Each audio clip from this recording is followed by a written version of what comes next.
Olá, meu nome é Marcelo Ribeiro e você está assistindo agora o canal Mormonismo Sem Censura, onde assuntos relacionados ao mormonismo serão discutidos de forma aberta e explícita para que membros e demais pessoas interessadas possam ter um melhor entendimento a respeito da história, a doutrina e as práticas da Igreja de Jesus Cristo dos Santos dos Últimos Dias, os Mormons.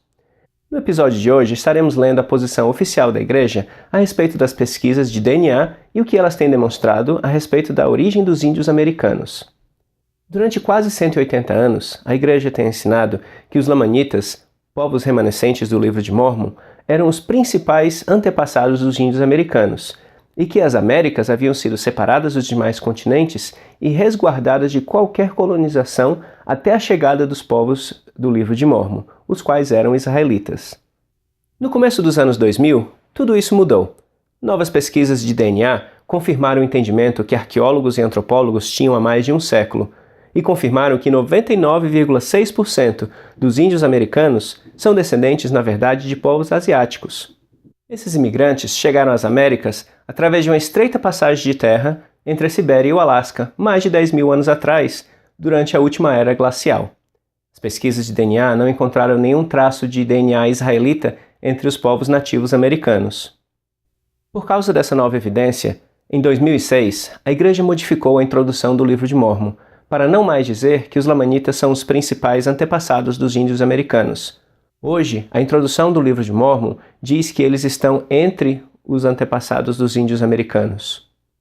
Além disso, a teoria predominante hoje entre acadêmicos da Universidade de Brigham Young é de que os Nefitas e Lamanitas, povos do Livro de Mórmon, foram não mais do que um pequeno grupo de indivíduos vivendo em uma área isolada e limitada entre demais povos indígenas muito mais numerosos do que eles. O texto que lerei agora é intitulado O Livro de Mórmon e as Pesquisas de DNA, e encontra-se entre os textos sobre os tópicos do Evangelho, na página oficial da igreja lds.org. Se você quer saber como encontrá-los, veja a descrição desse vídeo mais abaixo. Um grande abraço e não se esqueça de curtir o vídeo, se inscrever no canal e deixar seu comentário, sem censura, mas com respeito.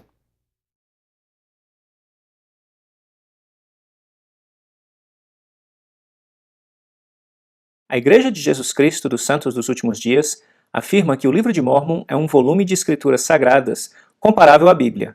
É um registro da comunicação de Deus com 3 grupos de pessoas que migraram do Oriente Médio ou da Ásia Ocidental para as Américas centenas de anos antes da chegada dos europeus. Embora o propósito principal do Livro de Mórmon seja mais espiritual do que histórico, algumas pessoas acreditam que as migrações nele descritas sejam compatíveis com estudos científicos da América Antiga. A discussão tem se centralizado no campo da genética populacional e no desenvolvimento da ciência do DNA. Alguns argumentam que as migrações mencionadas no Livro de Mórmon não ocorreram, porque a maioria do DNA identificado naquela data e povos nativos modernos é semelhante aos de populações orientais asiáticas. Princípios básicos da genética populacional sugerem a necessidade de uma abordagem mais cuidadosa dos dados. As conclusões da genética, assim como a de qualquer ciência, são provisórias, e muito trabalho continua a ser feito para se compreender plenamente a origem das populações nativas das Américas. Nada é conhecido sobre o DNA dos povos do Livro de Mórmon, e mesmo que seu perfil genético fosse conhecido, há boas razões científicas para crer que ele pode continuar a não ser detectado. Pelos mesmos motivos, argumentos que alguns defensores do Livro de Mórmon fazem com base em estudos de DNA também são especulativos. Em suma, os estudos de DNA não podem ser usados como decisivos para confirmar ou rejeitar a autenticidade histórica do Livro de Mórmon. Os antepassados dos índios americanos. As provas reunidas até hoje sugerem que a maioria dos nativos americanos possui muito do DNA asiático. Os cientistas supõem que em uma época que antecedeu os relatos do Livro de Mórmon, um grupo relativamente pequeno de pessoas migrou do Nordeste Asiático para as Américas, por meio de uma ponte de terra que conectava a Sibéria ao Alasca. Essas pessoas, dizem os cientistas, espalharam-se rapidamente para preencher as Américas do Norte e do Sul, e provavelmente foram os principais antepassados dos índios americanos modernos. O Livro de Mórmon fornece pouca informação direta sobre o contato cultural entre os povos que descreve e outros que podem ter vivido nas proximidades. Consequentemente, a maioria dos primeiros santos presume que asiáticos orientais ou ocidentais como Jared, Lehi, Molech e seus companheiros foram os primeiros ou os maiores e até mesmo os únicos grupos que se estabeleceram nas Américas. Com base nessa suposição, os críticos insistem que o Livro de Mórmon não permite a presença de outras grandes populações nas Américas e que, portanto, o DNA de orientais deveria ser identificado com facilidade entre grupos nativos modernos. O Livro de Mórmon em si, no entanto, não professa que os povos que descreve eram os habitantes predominantes ou exclusivos das terras que ocuparam. Na verdade, pistas culturais e demográficas em seu texto aludem à presença de outros grupos. Na Conferência Geral de abril de 1929, o presidente Anthony W. Ivins, da primeira presidência, advertiu: "Precisamos ser cuidadosos ao tirar conclusões. O Livro de Mórmon não nos diz que não havia ninguém aqui antes deles, os povos que descreve. Não significa que não vieram povos para cá depois disso." Joseph Smith parece ter sido aberto à ideia de imigrações não descritas no Livro de Mórmon, e muitos santos líderes e estudiosos do século passado descobriram que o relato do Livro de Mórmon era totalmente condizente com a presença de outras populações estabelecidas.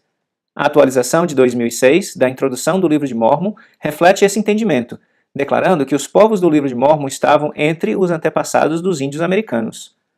Nada é conhecido sobre a extensão do casamento e a mistura genética entre os povos do Livro de Mórmon ou seus descendentes e outros habitantes das Américas.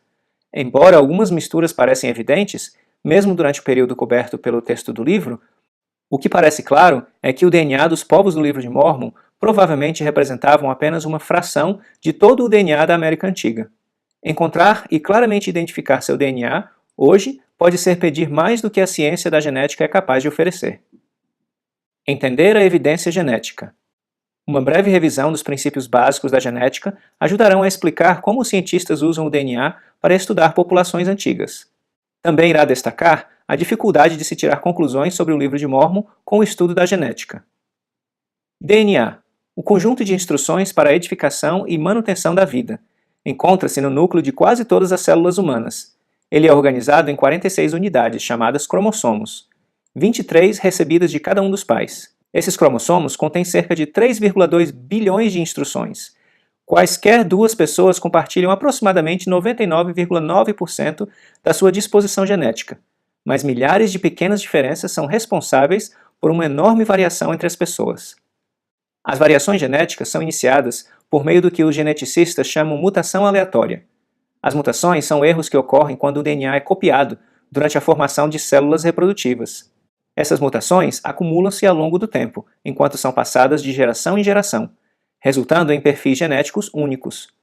O padrão de herança dos primeiros 22 pares de cromossomos, chamados autossomos, é caracterizado pelo embaralhamento contínuo.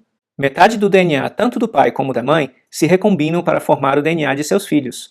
O par 23 de cromossomos determina o sexo da criança, XY para alguém do sexo masculino, XX para o feminino. Uma vez que somente os homens têm o cromossomo Y, um filho herda este cromossomo, em sua maioria, intacto de seu pai. As células humanas também têm DNA em um componente da célula chamado mitocôndria. O DNA mitocondrial é relativamente pequeno, contendo aproximadamente 17.000 instruções, e é herdado em grande parte intacto da mãe. O DNA mitocondrial da mãe é passado a todos os seus filhos, mas apenas suas filhas irão passar seu DNA mitocondrial para a próxima geração. O DNA mitocondrial foi o primeiro tipo de DNA a ter a sequência identificada, e assim, o primeiro a que os geneticistas usaram para estudar as populações. Visto que a tecnologia tem melhorado, a análise do DNA autossômico permitiu aos geneticistas realizar estudos sofisticados, envolvendo combinações de vários marcadores genéticos. Os geneticistas populacionais tentam reconstruir a origem, migrações e relacionamento das populações, usando amostras de DNA antigas e modernas. Examinando dados disponíveis, os cientistas identificaram combinações de mutação que distinguem as populações em diferentes regiões do mundo. Os perfis de DNA mitocondrial e cromossomo Y únicos são chamados haplogrupos. Os cientistas designam esses haplogrupos com letras do alfabeto. No momento, o consenso científico assume que a grande maioria dos nativos americanos pertence a subramos dos haplogrupos C e Q do cromossomo Y e aos haplogrupos de DNA mitocondriais A, B, C, D e X, que são predominantemente asiáticos orientais. Mas o quadro não é inteiramente claro. Estudos contínuos fornecem novos pontos de vista, e alguns desafiam conclusões anteriores. Por exemplo, um estudo de 2013 declara que cerca de 1/3 do DNA dos nativos americanos se originou no passado na Europa ou Ásia Ocidental, e provavelmente foi introduzido na herança genética antes da migração mais antiga das Américas. Esse ponto pinta um quadro mais complexo do que o sugerido pela opinião predominante, de que o DNA de todos os nativos americanos é essencialmente do leste asiático. Enquanto os marcadores de DNA do Oriente existem no DNA de populações nativas modernas, é difícil determinar se elas são resultado das migrações anteriores a Colombo, nas descritas no Livro de Mórmon, ou se eles se derivam da mistura genética que ocorreu após a conquista europeia. Isso se deve, em parte, ao fato de que o relógio molecular usado pelos cientistas para datar a aparência dos marcadores genéticos nem sempre são precisos o suficiente para identificar o momento em que as migrações ocorreram, se foram recentemente, em algumas centenas ou até mesmo alguns milhares de anos atrás. Os cientistas não descartam a possibilidade de migrações adicionais em pequenas escalas para as Américas. Por exemplo, uma análise genética feita em 2010 de um paleoesquimó bem preservado de 4.000 anos de idade na Groenlândia levou cientistas à hipótese de que um grupo de pessoas além do leste da Ásia havia migrado para a América. Comentando sobre esse estudo, o geneticista populacional Marcus Feldman, da Universidade de Stanford, disse: modelos que sugerem uma migração única geralmente são considerados sistemas idealizados. Pode ter havido pequenas quantidades de migrações acontecendo há milênios. O efeito fundador. Um dos motivos de ser difícil de usar as evidências de DNA para chegar a conclusões definitivas sobre os povos do Livro de Mórmon é que nada é conhecido sobre o DNA de Leí, Saria, Ismael e outros que trouxeram para as Américas. Mesmo que geneticistas tivessem um banco de dados de DNA que agora existe entre todos os grupos de índios americanos modernos, seria impossível saber exatamente o que procurar. É possível que cada membro das partes que emigraram descritas no Livro de Mórmon tivesse um DNA típico do Oriente, mas também é possível que alguns deles carregassem DNA mais típicos de outras regiões. Nesse caso, seus descendentes poderiam herdar um perfil genético que seria inesperado, devido ao lugar de origem da família. Esse fenômeno é chamado de efeito fundador. Considere a possibilidade do caso do Dr. Hugo A. Perego, um geneticista populacional SUD. Sua genealogia confirma que ele vem de múltiplas gerações de italianos, mas o DNA de sua linhagem genética paterna é de um ramo de asiáticos nativos americanos do haplogrupo C. Isso provavelmente significa que em algum lugar ao longo da linha, um evento migratório da Ásia para a Europa levou à introdução do DNA atípico do lugar de origem de Perego. Se Perego e sua família fossem colonizar uma massa de terra isolada, futuros geneticistas que realizassem um estudo dos cromossomos Y dos seus descendentes poderiam concluir que os colonizadores da massa de terra eram da Ásia, em vez da Itália. Essa história hipotética mostra que conclusões sobre a genética de uma população devem ser informadas por um claro entendimento do DNA dos fundadores da população. No caso do Livro de Mórmon, informações claras desse tipo não estão disponíveis. Gargalo da população e deriva genética. As dificuldades não terminam com o efeito fundador. Mesmo se com um grau de certeza de que os imigrantes descritos no Livro de Mórmon tinham o que poderia ser considerado tipicamente o DNA do Oriente, é bem possível que seus marcadores de DNA não sobreviveriam nos séculos que se seguiriam. Princípios bem conhecidos de cientistas, incluindo o gargalo da população e a deriva genética, muitas vezes levam à perda de marcadores ou fazem com que esses marcadores sejam quase impossíveis de se detectar. Gargalo da população. O gargalo da população é a perda da variação genética que ocorre quando uma catástrofe natural, doença epidêmica ou grande guerra ou outras calamidades resultam na morte de uma parte substancial de uma população. Esses eventos podem severamente reduzir ou eliminar totalmente certos perfis genéticos. Nesses casos, uma população pode recuperar a diversidade genética ao longo do tempo, por meio de mutação, mas muita da diversidade que existia anteriormente é irremediavelmente perdida. Além da guerra catastrófica no final do Livro de Mórmon, a conquista europeia das Américas, no século XV e XVI, causou uma cadeia cataclísmica de eventos. Como resultado da guerra e da propagação de doenças, muitos grupos de americanos nativos passaram por perdas de população devastadoras. Um antropólogo molecular observou que a conquista espremeu toda a população ameríndia por meio de um gargalo genético. Encerrou dizendo: esta redução da população mudou para sempre a genética dos grupos sobreviventes, complicando assim todas as tentativas de reconstruir a estrutura genética pré-colombiana da maioria dos grupos do Novo Mundo. Deriva genética. A deriva genética é a perda gradual de marcadores em pequenas populações, devido a acontecimentos aleatórios. Uma ilustração simples costuma ser usada para ensinar esse conceito. Encha uma jarra com 20 bolinhas de gude, 10 vermelhas e 10 azuis. O jarro representa uma população e as bolinhas de gude representam as pessoas com diferentes perfis genéticos. Tire uma bolinha de gude ao acaso da população. Registre a sua cor e coloque-a de volta na jarra. Cada retirada de uma bolinha representa o nascimento de uma criança. Tire 20 vezes para simular uma nova geração no seio da população. A segunda geração poderia ter um número igual de cada cor, mas o mais provável é que tenha um número desigual entre as duas cores. Antes de retirar uma terceira geração, ajuste a proporção de cada cor na jarra para que reflita a nova mistura de perfis genéticos no grupo de genes. Ao continuar a retirar as bolinhas, a mistura, agora desigual, faz com que cada vez mais a cor predominante seja retirada. Ao longo de várias gerações, essa mudança em relação à única cor quase sempre resultará no desaparecimento da outra cor. Este exercício ilustra o padrão da herança do material genético ao longo de várias gerações e mostra como a deriva pode resultar na perda de perfis genéticos.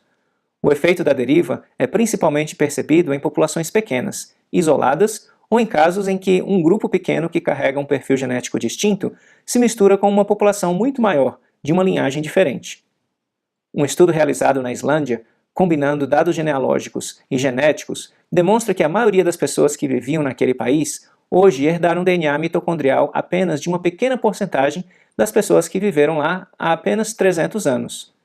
O DNA mitocondrial da maioria dos islandeses vivos naquela época simplesmente não sobreviveu aos efeitos aleatórios da deriva.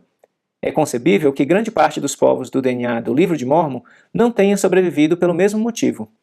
A deriva genética afeta particularmente o DNA mitocondrial e do cromossomo Y, mas também leva à perda da variação do DNA autossômico.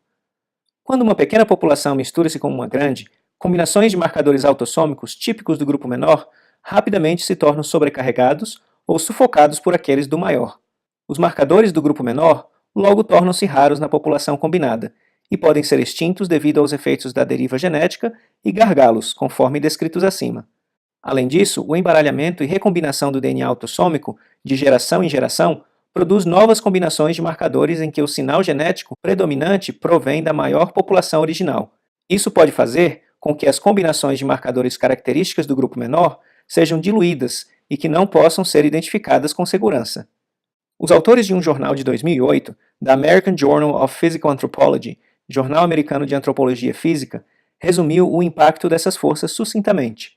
A deriva genética tem sido uma força significativa na genética de americanos nativos, e juntamente com um acidente populacional, após o contato com os europeus, tem alterado as frequências do haplogrupo e causou a perda de muitos haplótipos.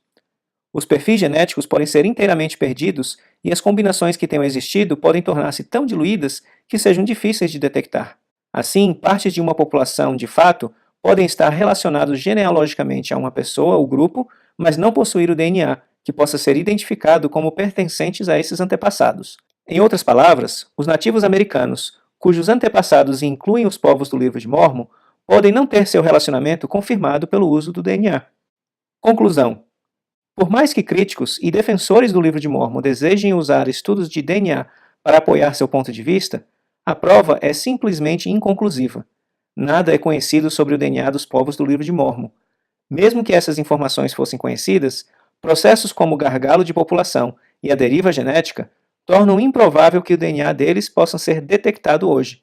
Como o elder Dallin H. Oaks, do Quórum dos 12 Apóstolos, observou, é nossa posição que nenhuma prova secular pode nem provar nem refutar a autenticidade do Livro de Mórmon. Os historiadores do Livro de Mórmon estavam preocupados principalmente com a transmissão de verdades religiosas e com a preservação da herança espiritual de seu povo. Eles oraram para que, apesar da destruição profetizada da maior parte de seu povo, seus registros fossem preservados, e um dia ajudariam a restaurar o conhecimento da plenitude do Evangelho de Jesus Cristo. Sua promessa a todos os que estudam o Livro de Mórmon com um coração sincero e com real intenção, tendo fé em Cristo, é que Deus manifestará a verdade dele, pelo poder do Espírito Santo.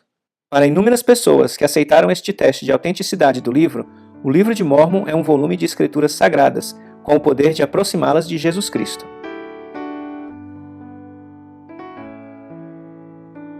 Se você gostou da leitura, lembre-se de curtir o vídeo, inscrever-se no canal e deixar seu comentário. Para mais vídeos como este, veja um dos links que aparece na sua tela agora ou visite o canal Mormonismo Sem Censura.